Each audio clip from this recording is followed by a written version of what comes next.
Gente, é um privilégio conversar com vocês nessa hora, depois de tanta gente boa falando e acrescentando tanto ao coração da gente. Eu, assim como você, poderia voltar para casa agora mesmo e já ter a sensação de que eu já fui muito abençoado por Deus. O conteúdo que a gente recebeu até agora foi realmente muito precioso.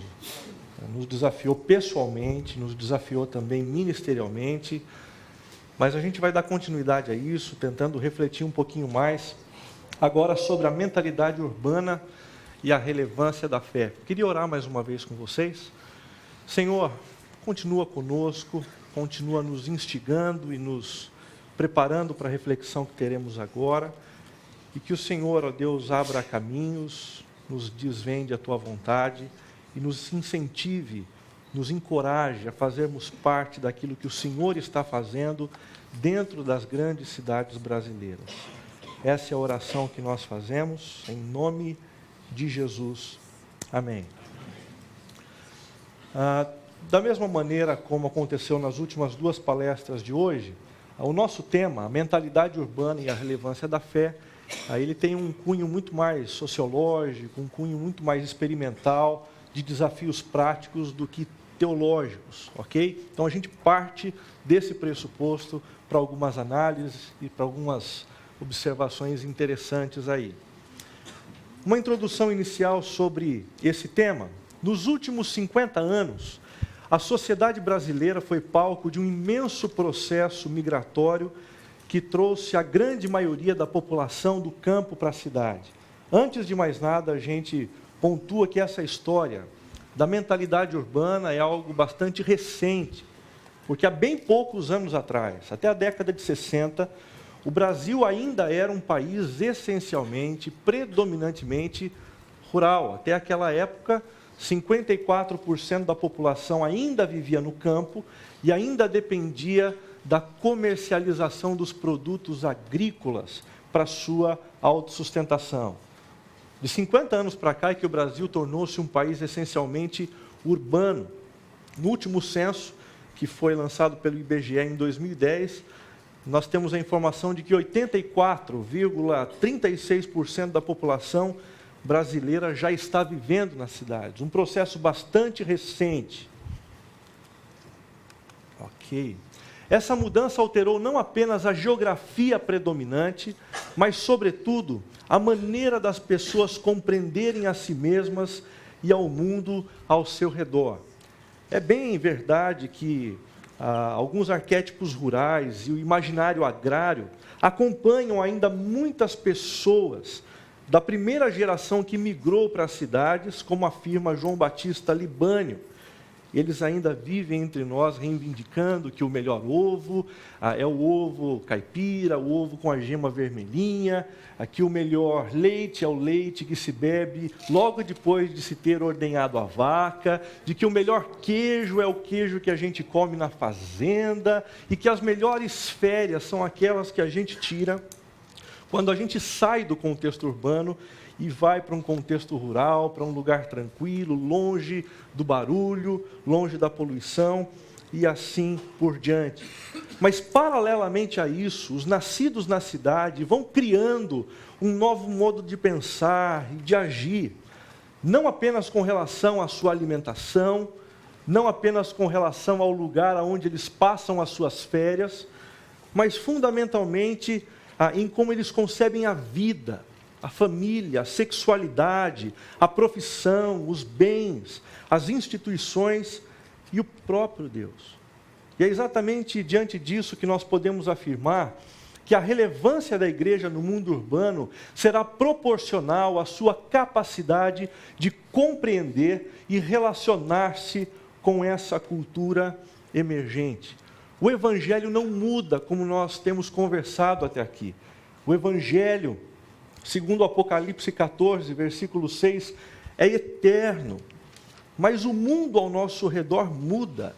E à medida que o mundo ao nosso redor muda, a maneira de apresentarmos o Evangelho também deve mudar. Do contrário, nós condenamos o Evangelho a uma condição de profunda irrelevância no contexto urbano. O problema é que mudar dói, mudar exige da gente, mudar é algo sempre muito desconfortável. Sempre que a gente fala em mudança num contexto como esse da conferência, a gente ouve algumas pessoas dizendo, mas é complicado mudar a igreja, mudar a maneira como nós plantamos uma igreja, porque o nosso presbitério, porque o nosso concílio, porque a nossa organização, porque a nossa missão, e a gente fala como se os maiores empecilhos, ou os únicos empecilhos para as mudanças, fossem os motivos e os problemas institucionais. Mas se a gente for um pouquinho honesto, a gente vai chegar à conclusão de que alguns dos paradigmas difíceis de serem quebrados estão dentro de nós. Muitos dos problemas não estão do lado de fora, eles estão do lado de dentro, exigem demais de nós, é caro mudar, é difícil mudar. É exatamente neste sentido que Brian McLaren, autor do livro A Igreja do Outro Lado, disse de maneira muito apropriada: neste momento, muitos estão desejando voltar para o velho mundo. Amamos os nossos velhos mapas e queremos que o mundo se encaixe neles. Outros entre nós, no entanto, anseiam por explorar o novo mundo, criar novos mapas, aprender a nova disposição do terreno, fazer do mundo do outro lado um bom mundo e exercer uma influência positiva nele. E o desejo do nosso coração é que a gente faça parte desse segundo grupo de pessoas. Desse segundo grupo de pessoas que entende que o mundo mudou, de que a cultura ao nosso redor mudou também e que nós precisamos mudar a nossa abordagem de transmitir aquilo que nos é caro, aquilo que nos é importante e valioso, o Evangelho de Jesus Cristo. Algumas considerações históricas bastante encorajadoras. Segundo o livro do Wayne Meeks, autor do clássico Os Primeiros Cristãos Urbanos, primeira delas, o mundo do cristianismo primitivo é um mundo essencialmente urbano, e a igreja cristã nasceu em meio a uma verdadeira confederação de cidades. Muito embora a gente se sinta às vezes um pouco desconfortável e até mesmo um pouco ameaçado com as mudanças que vão acontecendo no mundo urbano, o cristianismo não se sente desconfortável. O evangelho não se sente mal, ele não se sente um corpo estranho na cidade, pelo contrário, ele se sente até mesmo muito ambientado. Por quê? Porque o evangelho, o cristianismo, ele teve, no contexto urbano, no contexto da cidade, o seu período de crescimento, o seu período de início. A segunda consideração histórica bastante encorajadora é que a intensa urbanização do mundo antigo foi um dos fatores que mais favoreceu a expansão do cristianismo ao longo dos primeiros séculos. Isso por pelo menos duas razões. Primeiro, porque entre as cidades havia grande mobilidade. As boas estradas que ligavam uma cidade à outra, além de favorecerem o comércio de mercadorias, favoreceram também o deslocamento de missionários. As boas estradas favoreceram a expansão do evangelho, a expansão do cristianismo. E em segundo lugar, porque conforme as narrativas das cartas do Novo Testamento, a evangelização primitiva valeu-se essencialmente das redes de relacionamento comercial. Os mesmos contatos pessoais que favoreceram o comércio, favoreceram também a difusão do Evangelho de Jesus. E a terceira consideração bastante encorajadora do Wayne Meeks é que, muito embora as primeiras igrejas cristãs tenham procurado expressar uma identidade própria, a parte de alguns elementos corrompidos e contaminados pelo pecado no contexto da cidade, não há fuga para o deserto e nem alienação das cidades. Quando nós lemos as cartas do apóstolo Paulo, isso fica bastante claro. Muitas vezes os cristãos das igrejas são exortados a se apartarem de alguns hábitos que são prejudiciais à fé, que não dizem respeito à maneira como cristãos devem viver. Mas nós não somos incentivados nas cartas de Paulo a sairmos da cidade, como se o cristianismo só fosse possível fora desse mundo complicado, agitado, que é o mundo urbano. Isso nos leva a pensar que na mentalidade do apóstolo Paulo existe uma vocação, sim, para a igreja que se estabelece dentro das cidades, para a igreja que tem diante de si o desafio da nova mentalidade, da mentalidade que a gente chama de urbana. Algumas observações bastante importantes. A primeira delas: a mentalidade urbana emergente não pode ser descrita em termos categóricos e absolutos. Trata-se, antes de tudo, de uma série de tendências a serem percebidas e destacadas. O exercício que a gente vai fazer aqui não é um exercício de uma foto de um centro urbano com uma resolução muito grande, 12 megapixels de resolução. Não, a gente não vai tirar um retrato, porque isso nem mesmo é possível. O exercício que nós vamos fazer é um exercício muito mais parecido com uma caricatura da cidade, onde a gente vai exagerar alguns traços, onde a gente vai exagerar alguns contornos, para chegar a algumas conclusões que são importantes. A mentalidade urbana emergente não está presente em todas as cidades com o mesmo nível de intensidade. Isso é muito importante a gente destacar também. A sua evolução depende dos fatores de desenvolvimento cultural. Enquanto a gente for pontuando algumas características da mentalidade urbana, talvez alguns de vocês pensem assim: bom, mas isso não acontece no meu contexto. Isso não acontece na minha realidade. Isso não acontece na cidade onde eu estou trabalhando.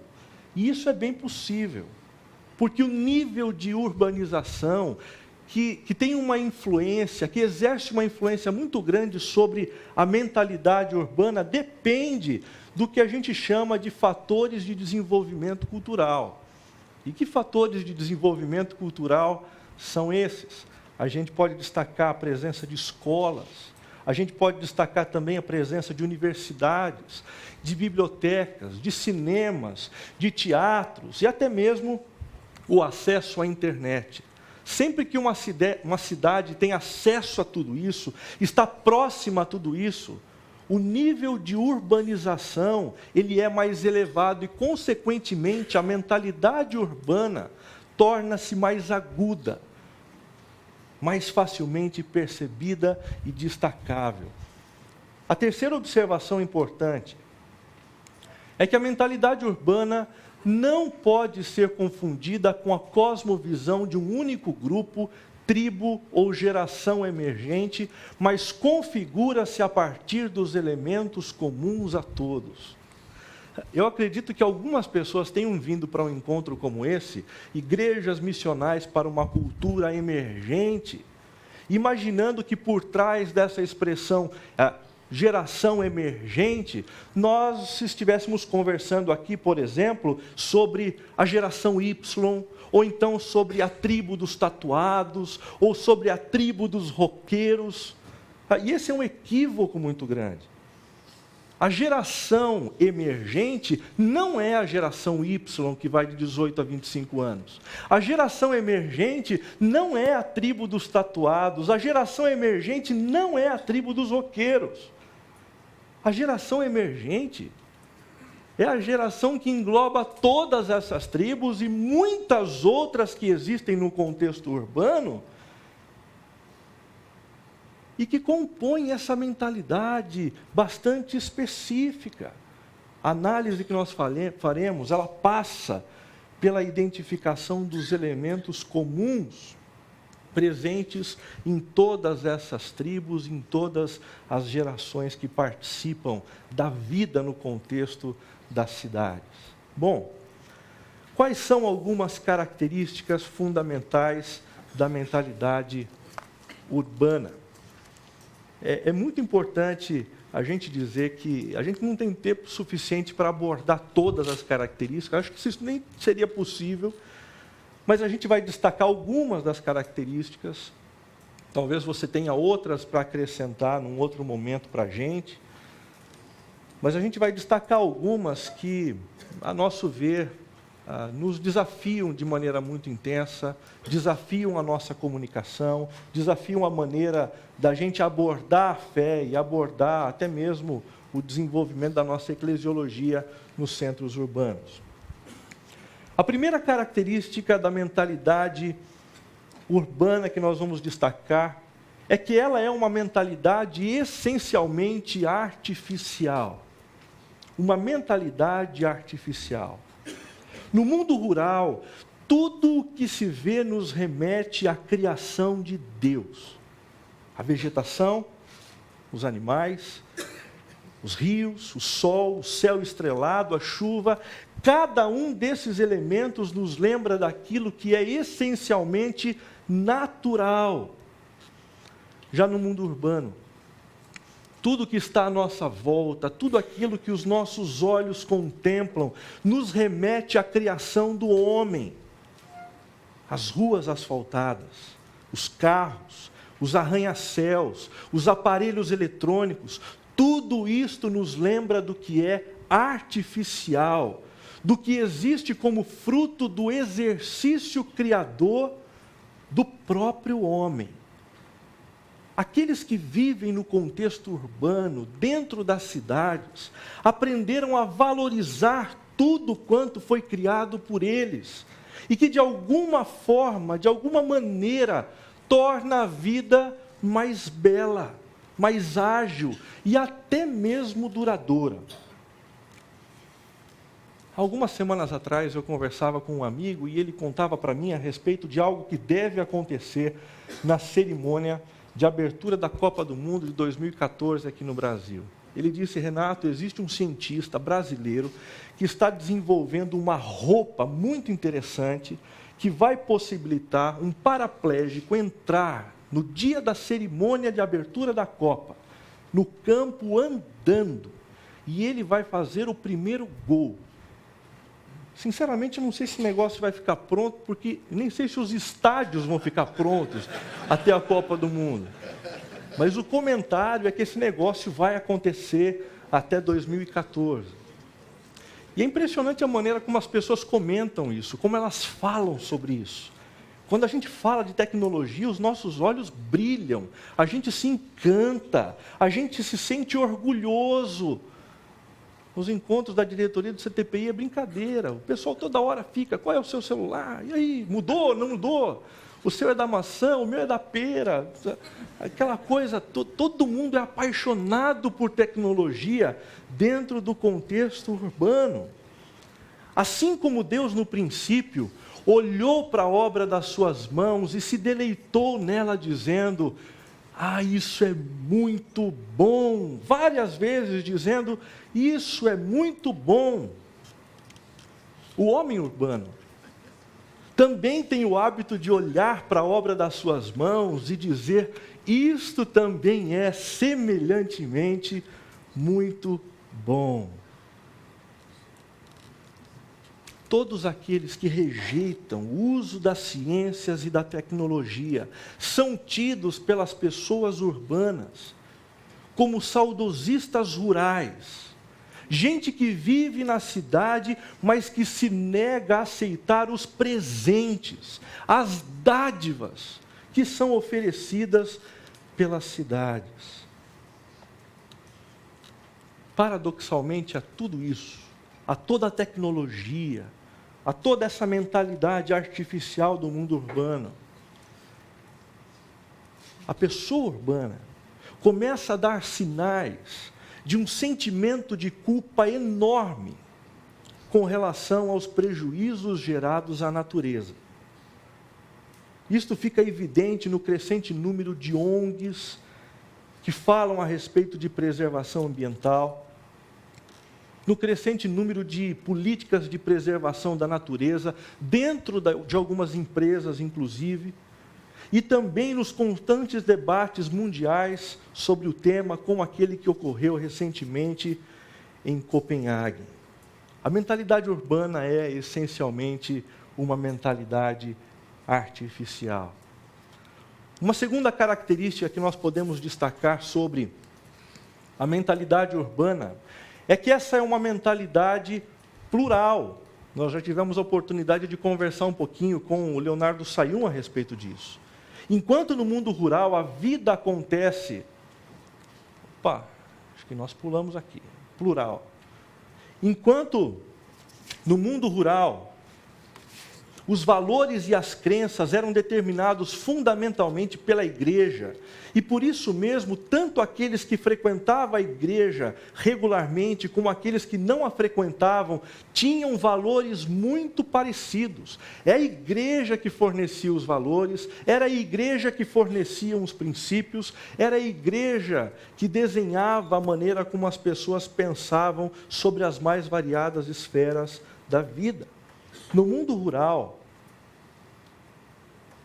a honestidade administrativa, a fidelidade conjugal, a obediência dentro de casa, eram valores comuns, eram verdadeiros sólidos. No mundo urbano, esses valores do mundo rural e essas crenças, elas foram profundamente questionadas. Elas se tornaram liquefeitas. É o que Zygmunt Bauman chamou de modernidade líquida. Na cidade, as diversas visões de mundo encontram a liberdade que necessitam para se expressar, e este é o novo sólido, o sólido do pluralismo. Cada ser humano é um centro irradiador da própria fé. Algumas semanas atrás, eu estive na casa de uma pessoa da minha comunidade, e a ideia era conhecer um casal de empresários, amigos deles, para que a gente pudesse compartilhar o Evangelho. E depois de um tempo muito gostoso de refeição, a gente foi para a sala, a gente conversou sobre diversos assuntos, e quando surgiu a oportunidade, eu perguntei para ele, aí você, o que é que você pensa sobre a fé, sobre Deus? Aí ele disse, pastor, acho que você não vai gostar muito de saber o que é que eu penso a respeito desse assunto. Eu falei, não, pelo contrário, eu estou muito interessado, diz para mim o que é que você pensa, o que é que você acredita, qual é a sua fé. Ele disse, olha, já que você insiste, eu acredito, pessoalmente, para mim, Jesus é um extraterrestre. Eu falei, como é que é? Eu falei, para mim, Jesus é um extraterrestre que veio de um planeta distante para nos ajudar no nosso processo de evolução. Puxa, que interessante esse negócio. Continua me explicando um pouquinho mais a respeito disso. Ele disse, olha, para mim, uma outra crença que eu tenho é que Hitler também era um extraterrestre. Aí eu fiquei um tempo pensando na conexão que ele fez entre Jesus e Hitler, e daí ele me explicou dizendo que Hitler era um extraterrestre que foi enviado para a Terra para vingar Jesus. Porque, afinal de contas, foram os judeus que mataram Jesus poucos anos antes, né? Eu falei, puxa, que interessante essa maneira de você abordar e pensar sobre o assunto. Ele falou, Renato, mas tem um outro aspecto. Eu também acredito que depois da nossa morte, a gente sai do planeta Terra e cada um vai para um planeta distante, para viver como um extraterrestre, de maneira plena, de maneira bonita. Gente, eu fiquei ouvindo aquela história e na minha mente, no meu coração, ficava aquela pergunta, da onde o cara tirou isso? Da onde o cara tirou isso? Existe um livro, existe uma crença, um grupo. Da onde ele tirou isso? Aí a ficha caiu. Ele tirou dele mesmo. Ele não precisa de um outro livro, ele não precisa de uma revelação, ele não precisa de um amparo para sustentar suas crenças. Ele próprio é um centro irradiador da fé. Ele cria aquilo naquilo que ele quer acreditar. A pessoa no centro urbano vive assim.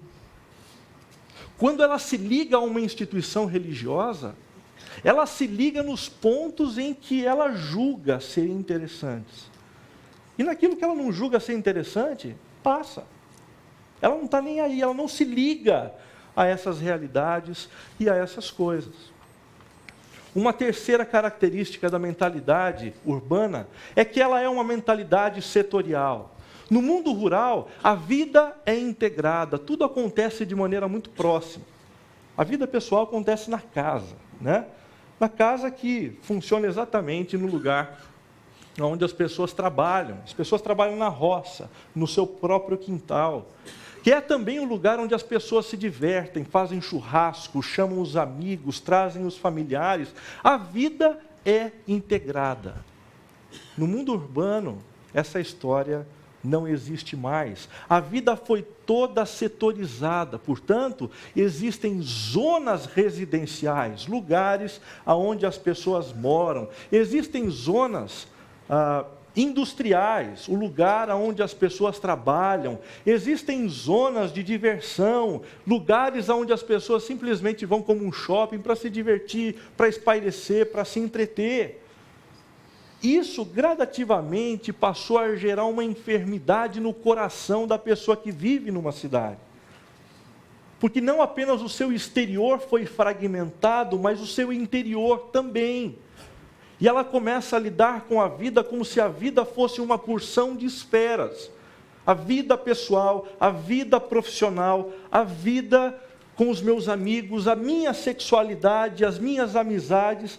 E o pior de tudo, a pessoa urbana começa a encarar essas áreas como áreas não integradas, ou seja, eu posso ter valores diferentes em cada uma dessas áreas. O valor que eu tenho na esfera religiosa e no lugar religioso não são os mesmos valores e os mesmos princípios que eu tenho no lugar onde a minha família se reúne, aonde eu me encontro com outros profissionais para fazer negócios. Zygmunt Bauman chama isso de a vida fragmentada, enquanto outras pessoas menos polidas chamam de a vida esquizofrênica, a vida maluca. Em cada lugar para onde as pessoas vão, elas assumem posturas diferentes como verdadeiros camaleões, elas mudam o tempo todo. A quarta mentalidade que eu queria citar para vocês, é a mentalidade virtual. No mundo rural, a presença das pessoas é limitada pela sua capacidade de estar de maneira real. Se as pessoas são convidadas para uma festa, elas aceitam o convite e vão para a festa, e se elas estão ali, elas estão presentes. Se elas recebem um outro convite para estar num outro lugar ao mesmo tempo, elas não podem estar nesse lugar, porque uma pessoa não pode estar no mesmo lugar ao mesmo tempo. No mundo urbano, essa história mudou. Nós podemos sim estar em dois lugares ao mesmo tempo. À medida que a internet chega e à medida que a gente tem uma boa banda larga, através de um Skype, a gente está em muitos lugares ao mesmo tempo. O espaço virtual foi um novo espaço criado, é um espaço de existência. Um espaço de existência. Em outras palavras, se você não está, de alguma maneira, presente nesses espaços virtuais, você não existe. Qual é o seu e-mail? Você não tem e-mail? Qual é o seu Facebook? Qual o seu endereço no Twitter? Você não tem? E a sensação da pessoa urbana, quando recebe essa informação negativa, é uma decepção muito grande. É como se a gente não existisse, não fizesse parte. Você não existe. A mentalidade virtual. Eu queria apresentar alguns desafios para a relevância da fé, para a relevância do nosso ministério no contexto urbano emergente, diante dessas mentalidades. Primeiramente, diante da mentalidade artificial. O primeiro desafio é o desafio da utilização estratégica dos principais recursos tecnológicos. A gente viu aqui durante os últimos 2 dias, de maneira muito apropriada, que o principal é o conteúdo, que o principal é o Evangelho. Isso é uma verdade incontestável. Mas essa verdade também precisa de um canal. E à medida que nós nos damos conta de que nós estamos num centro urbano, os recursos tecnológicos aparecem como bons canais para se transmitir essa mensagem que para nós é cara, essa mensagem que para nós é importante e transformadora para o mundo. Nos últimos 2 dias aqui no CTPI, a gente falou muito a respeito da verdade.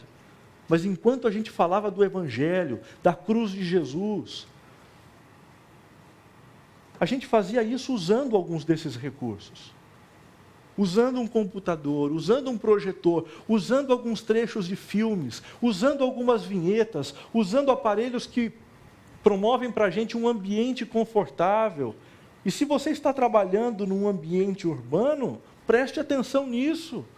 Considere essas possibilidades como possibilidades interessantes, para que a verdade do Evangelho seja transmitida de maneira a não ter tantas barreiras no contexto urbano.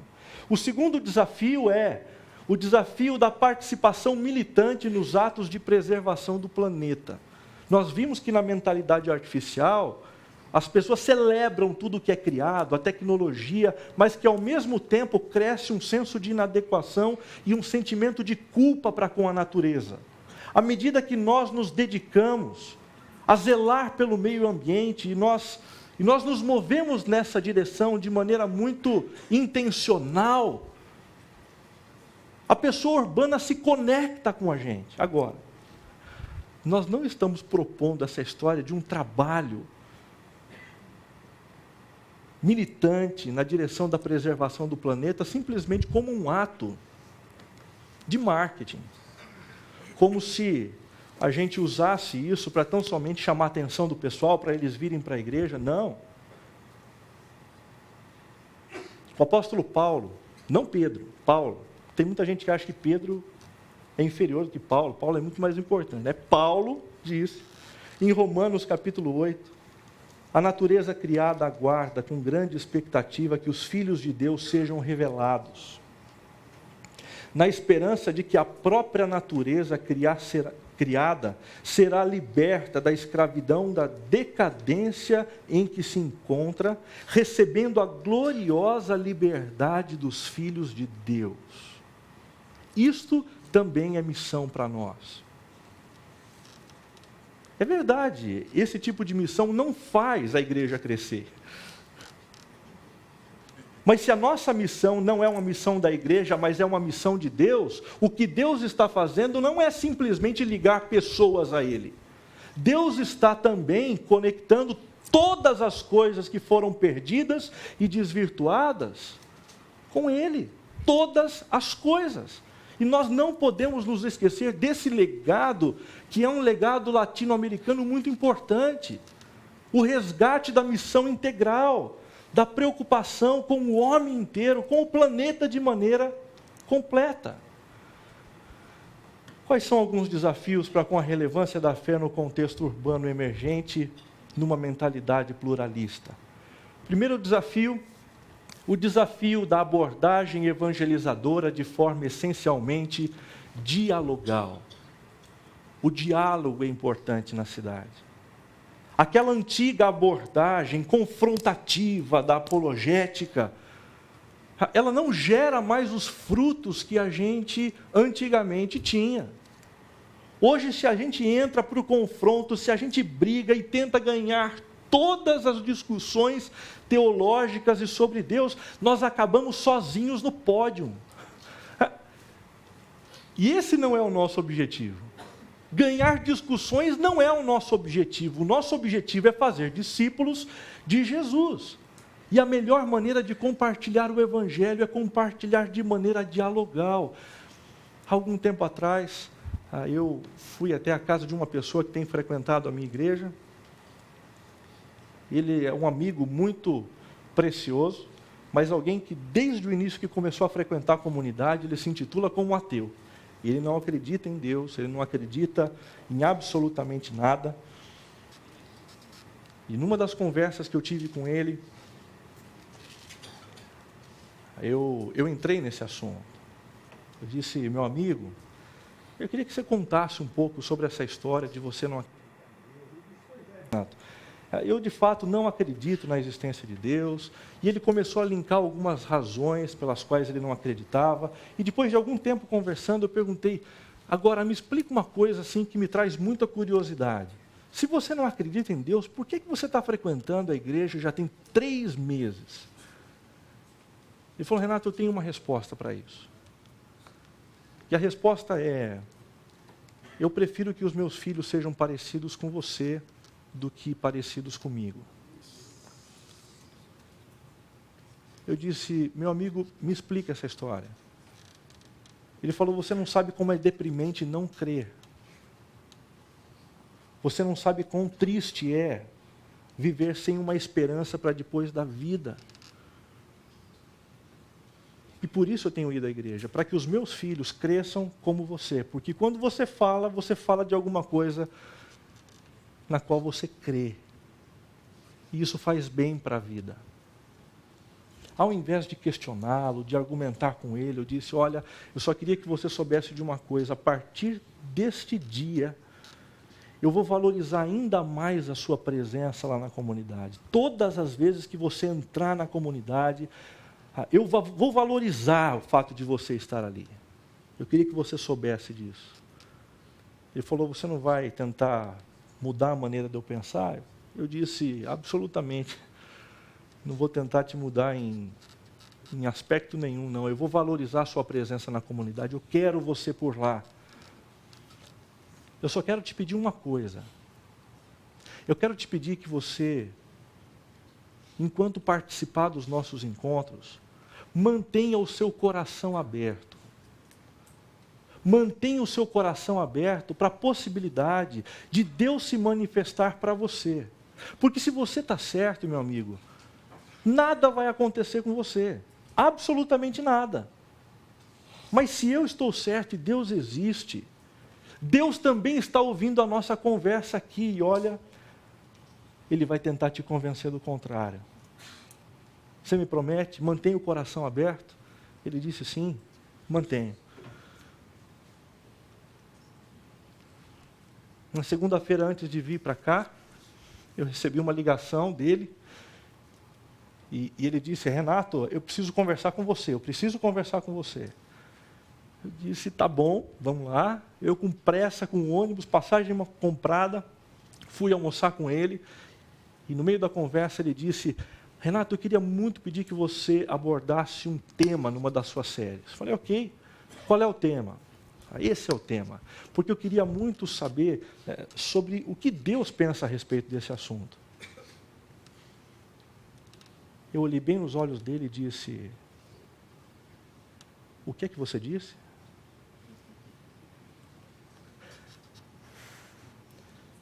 Renato, eu queria saber o que é que Deus pensa sobre isso.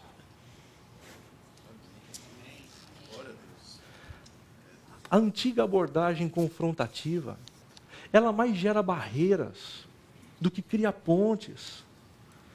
É muito mais importante que a gente crie pontes para alcançar pessoas que vivem nesse mundo pluralista. Dedique-se a ouvir atenciosamente sobre a fé daqueles que estão ao seu redor. Rejeite a tentação de tentar consertar todo o conceito teológico incorreto. Disponha-se a aprender com a experiência de fé que for apresentada a você, porque também existe graça do outro lado, ainda que seja graça comum, como dizia João Calvino. E apresente claramente o Evangelho com sabedoria, bem como a sua experiência vivencial com ele. Um segundo desafio sobre essa mentalidade pluralista é o desafio da edificação comunitária livre do anseio pela uniformidade doutrinária. E isso por uma razão muito simples, gente. Se a gente desejar uniformidade doutrinária dentro de um grande centro urbano, a gente não vai ter igreja. Porque no mundo rural, quem trazia as informações sobre valores, quem trazia os princípios, era a igreja. E as pessoas assimilavam isso, mesmo que elas não tivessem argumentos suficientes para crer naquilo, elas simplesmente absorviam. Mas no mundo urbano, tudo que as pessoas ouvem, tudo que as pessoas recebem, passa pelo crivo da reflexão. E leva muito tempo para que uma pessoa consiga compreender e chegar a algumas conclusões. Diga-se de passagem, levou muito tempo para a gente chegar a algumas conclusões também. Diga-se de passagem, alguns de nós ainda estamos construindo conceitos sobre muitas coisas, é verdade ou não é? Se a gente fizesse uma enquete entre os membros das nossas denominações, os pastores das nossas denominações, nós não teríamos uniformidade doutrinária. Por que é que a gente vive exigindo a uniformidade dentro do contexto das nossas igrejas? Tenha paciência. Crer em Deus como Criador do céu e da terra é sólido, é essência, não pode ser negociado, é essência. Mas crer no criacionismo literal não é essência. Crer na divindade de Jesus é um essencial doutrinário. Crer naquilo que Jesus fez na cruz do Calvário, assumindo a nossa culpa e pagando os nossos pecados, nos reconectando com Deus, é essência. Mas crer no batismo infantil e ter que batizar os filhos pequenos na igreja? Não. A quantidade da água? Bobagem. Nós precisamos, dentro dos grandes centros urbanos, focar nos essenciais. Naquilo que é realmente imprescindível para iniciarmos a nossa caminhada como discípulos de Cristo. Com relação à mentalidade setorial, o primeiro desafio é o desafio da condução litúrgica numa linguagem essencialmente pessoal. E eu sei que aqui a gente começa a mexer em desespero, porque condução litúrgica de maneira pessoal. Mas procure entender um pouquinho a minha linha de raciocínio. À medida que a gente faz uso do espaço sagrado, à medida que a gente faz uso das roupas sagradas, à medida que a gente faz uso da voz na entonação sagrada, as pessoas do mundo urbano automaticamente são conduzidos à dimensão da vida na realidade religiosa. E enquanto elas estão nesse mundo e nessa zona religiosa, elas falam como religiosas, elas pensam como religiosas, elas se comportam como religiosas. Mas quando elas saem dali, elas logo mudam a chave que as lança para um outro universo. E aí elas começam a funcionar com os valores do mundo dos negócios. Elas começam a se relacionar com as pessoas como o novo ambiente as condiciona a se relacionar. A gente precisa, de alguma maneira, sabotar essa mentalidade setorial que departamentaliza a vida. E uma sugestão, é que a gente comece a pensar na condução litúrgica, numa condução um pouquinho mais pessoal. Aonde a gente está, não num lugar, não apenas pelo lugar religioso, onde a gente veste as roupas que a gente normalmente usa, onde a gente fala da maneira como a gente fala com os amigos por aí, porque isso nos remete automaticamente à dimensão pessoal e nos ajuda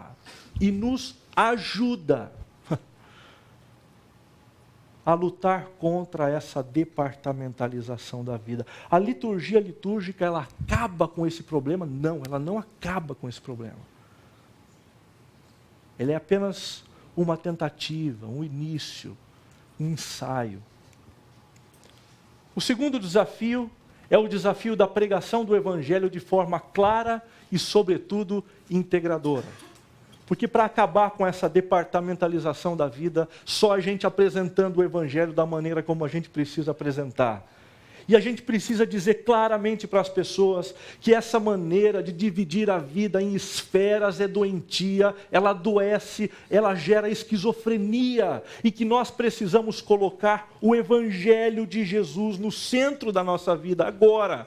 É nossa responsabilidade ensinar para aqueles que estão conosco como o Evangelho funciona nos mais variados ambientes, para que o Evangelho seja de fato o centro.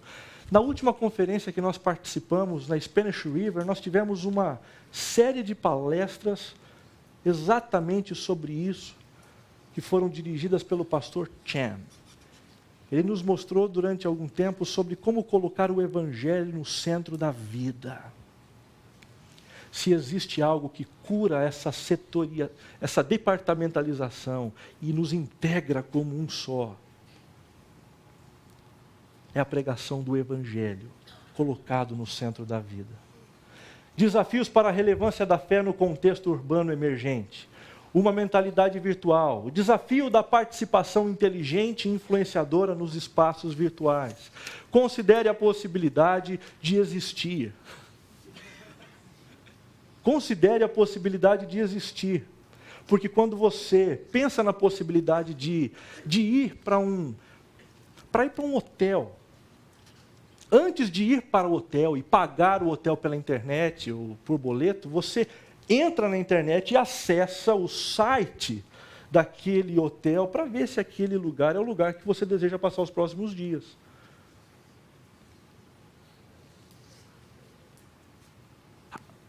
O espaço virtual é um espaço de existência. Considere a possibilidade de existir também. O segundo desafio é o desafio da criação de pontes para o desenvolvimento de relações reais. Esse negócio de existir no espaço real é muito joia. Mas existir no espaço real também tem gerado algumas enfermidades muito complicadas. Os relacionamentos têm se tornado relacionamentos superficiais. Os relacionamentos têm se tornado também descartáveis. E por isso cabe a nós criar estratégias e meios para que as pessoas saiam desse espaço virtual e se encontrem de maneira real. Um bom exemplo disso é o que tem acontecido com os grupos pequenos, que conectam pessoas em torno de uma roda. As pessoas olham umas às outras, elas conversam, elas repartem a vida. E muito conteúdo tem acontecido nesses espaços também. Concluindo, gente, embora muitos de nós estejamos extremamente desconfortáveis e inseguros com o novo mundo urbano, ele é uma realidade que não pode ser rejeitada. A gente pode rejeitar uma porção de coisas, mas nós não podemos rejeitar o fato de que as coisas não funcionam mais como funcionavam antigamente. Em segundo lugar, embora a igreja seja portadora de uma mensagem eterna, o Evangelho, a sua relevância no contexto urbano dependerá da sua disposição em encarnar-se. E em último lugar, embora o mundo tenha tido o seu início num jardim, no campo, no mundo rural, a sua consumação será sim numa bela e renovada cidade. E que Deus nos ajude a construir essa nova e restaurada cidade. Amém? Amém.